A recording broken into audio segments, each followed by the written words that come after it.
Okay.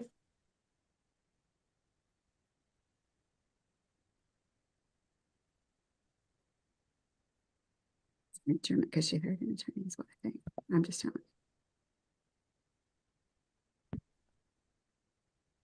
The Seventh Circuit Court is now in session with the Honorable Brian K. Kirkham presiding, calling case 2025-164 DC, Daniel Hill versus Brittany Wall. Today is Monday, January 27, 2025 at 9:29 a.m. Court will note the appearance of Ms. Thomas on behalf of the plaintiff. This matter is before the court on the plaintiff's motion for temporary custody, support, and parenting time. Ms. Thomas. Thank you, Your Honor. In this particular case, the parties have a 5-year-old son, and he is presently residing with plaintiff dad. And he has been since the parties separated on or about January 5th of 2025. That was when the defendant told plaintiff that there was someone else that she'd been seeing. And so the parties separated and the child went with dad. As stated in the plaintiff's motion, defendant has acknowledged that she has no job and is homeless and is without the present ability to provide proper care for the minor child. And she has repeatedly told Mr. Hill that he can have custody. She can't do it right now. She won't fight him, but he's the more stable home. He can provide a home. He can provide food, transportation, get the child to his activities. I'm not sure why for some reason, she was pretty adamant that this not go to court. Obviously, the court's aware of why it has to. There are some very serious concerns regarding defendant and her present mental state. First, her acknowledgement that she needs to get herself together, number one, and then, but more pointedly, that she has recently threatened suicide. And this is not the first time by any stretch of the imagination. She has a history of suicide threats. She's also actually shown Mr. Hill how she would do it. A history of cutting in the past, stating that it's the only thing that she could do to make her feel anything besides numbness. She also has a family history of suicide and suicidal ideation with long-term mental health treatment plans. Prior to the defendant's affair with the neighbor, the parties lived in an apartment provided to the plaintiff by the complex where he works, which meant he was only a phone call away, in which allowed plaintiff to stop in several times a day to check on defendant and the minor child, knowing how easily and how often that the defendant gets overwhelmed by caring for the minor child, and also knowing the frequency of how often that the defendant would call him and ask him to come home right away, because she was overwhelmed, and when she gets overwhelmed, she tends to lash out at the child. Because of defendant's affair with another resident, the plaintiff's employer was concerned about repercussions and assisted plaintiff to find another position within their company, but that it's at a different complex, and so therefore he's no longer has that free rental housing. The defendant has recently cut her parents out of her life, but she has a solid relationship with the plaintiff's parents, and the plaintiff's parents are willing to facilitate defendant exercising parenting time in their home, where they can provide defendant with guidance and support during the parenting time. Plaintiff is aware that defendant at this point is not working. With her current jobless state, she's unable to assist financially at the present time, and he's willing to waive child support on a temporary basis. So therefore, he's asking that he be granted the temporary sole custody and care of the party's minor child, with defendant's parenting time facilitated by his parents as agreed upon between plaintiff, defendant, and plaintiff's parents, with child support held in abeyance on a temporary basis. Based upon the severity of this one, if the circumstances involving defendant and the mental health concerns, if the court so desires, I am more than willing to set up an evaluation appointment for defendant by Dr. Haugen if the court believes that that's appropriate. Okay, thank you. Ms. Wall, what's your response? Well, I don't know. I was kind of hoping my lawyer would be here too.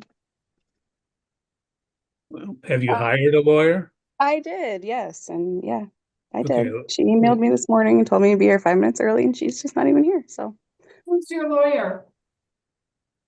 her name is Amanda Frost. Okay, we weren't aware of a lawyer, so I do have Amanda Frost here. I'm sorry. Okay.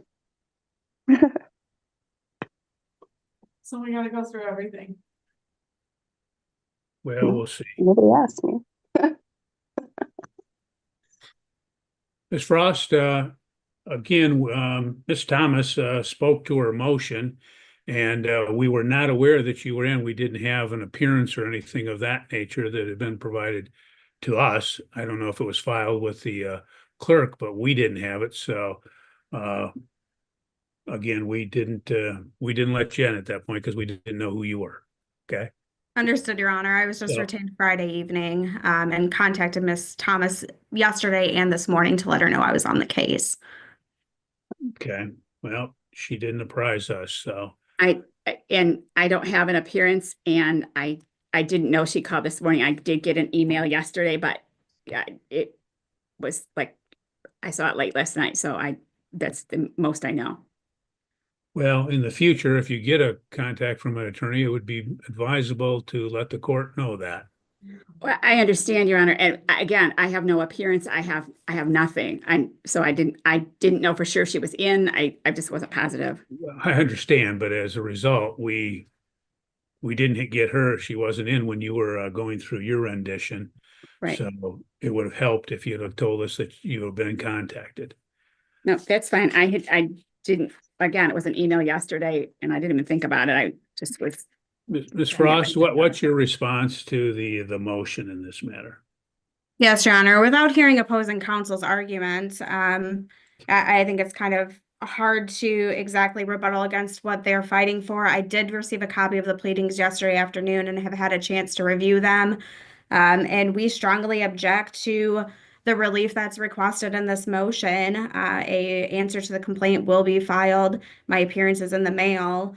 I believe that as a forefront matter, this relief that they're requesting for him to have legal, sole, physical, and her essentially have supervised custody or supervised parenting time, it is trying to circumvent the Child Custody Act. These parties have been separated for 2 weeks. Some of the allegations that he makes in his motion allude to the fact that she doesn't have a job. Your Honor, she's been a stay-at-home mom for 5 years. She has been the sole provider for this minor child. To penalize her for being a stay-at-home mom and not having enough time to find a job would be unjust and would be against the best interests of the minor child. The established custodial environment is with the mom. She has a safe place to live with the child. She has the means to take care of the child. To say that she is detached from the child as alleged in the motion is a complete blatant lie. She has tried to get her child back from defendant. Defendant will not release the child to her. He's only allowing her to see the child if she comes to his house, where he also tries to initiate romantic involvement with her, which she has distinctly objected to. He has blocked her on his phone numerous times, then unblocked her. He has hung up on video calls between her and the child. So when he says in his motion that he's willing to foster a positive parent-child relationship, that is wholly untrue.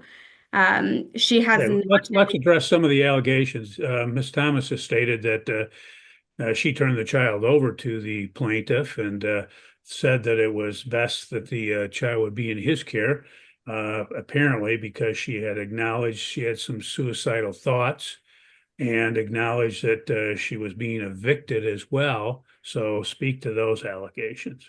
Yes, Your Honor. My understanding of the situation, again, I was just retained on Friday. I've had minimal time really to talk with the client, but my understanding of the situation is that the parties were living rent-free in an apartment provided by the plaintiff's work.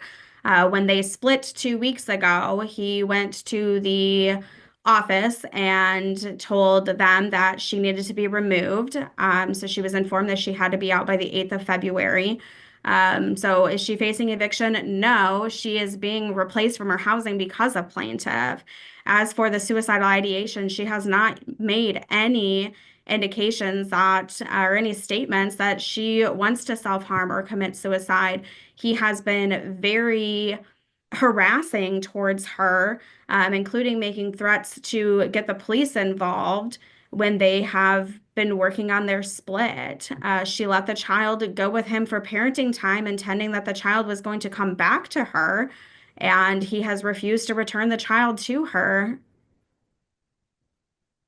Okay. Ms. Thomas, any response? Just briefly, Your Honor, I'm not sure that there's been any due diligence on the part of counsel. I've not worked with her before. I don't know, but certainly the texts and things that I've seen do support what that was stated in the motion. And the parties agreed. I mean, he left the home with the child. She knew that. As far as her being a stay-at-home mom, she did not work because she used the child as her buffer to not work. But again, he had to come home regularly during the daytime because that she wasn't really able to do it by herself. As to the eviction situation, that apartment, he worked at the complex where they resided, and that because of her having a relationship with a neighbor, the apartment complex didn't want to have there be any repercussions from any of the residents. So they helped him get a job at another apartment complex at the same company. So because of that, that apartment is no longer going to be a free apartment.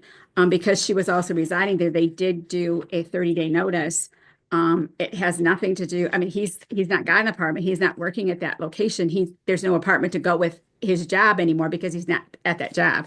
So she is not going to be able to be there, but it's not because he went and told, because there was an issue between him and a potential issue between him and a tenant. He had to report. He did that. That was what the apartment complex did. So it's not like he tried to get her kicked out. That wasn't even how that happened.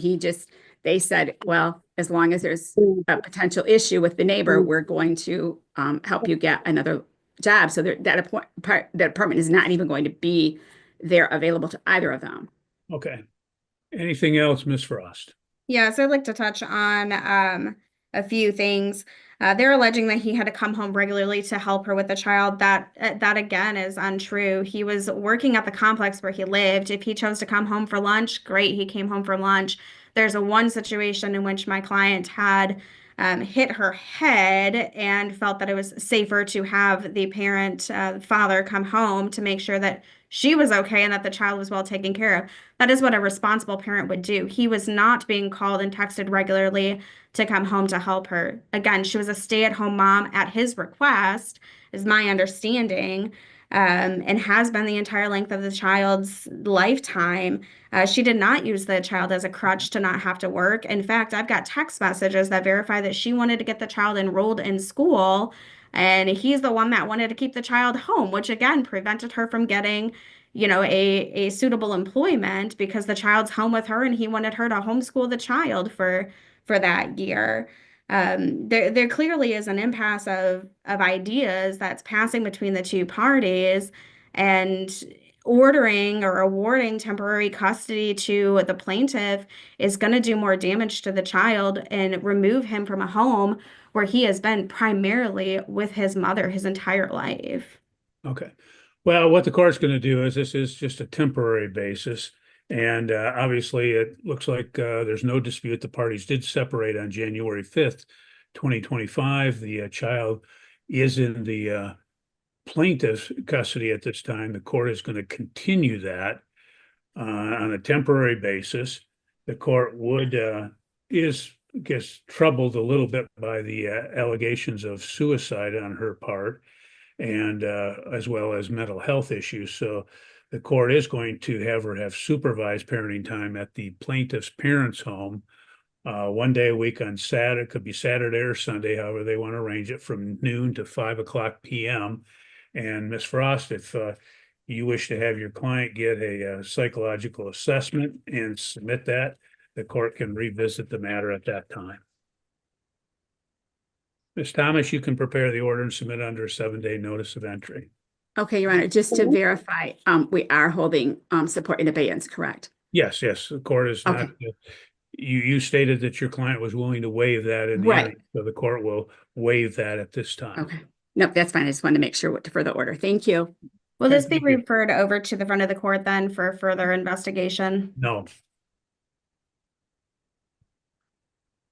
We will have a hearing at the appropriate time, and I'm not going to burden the front of the court with investigations unless that's necessary.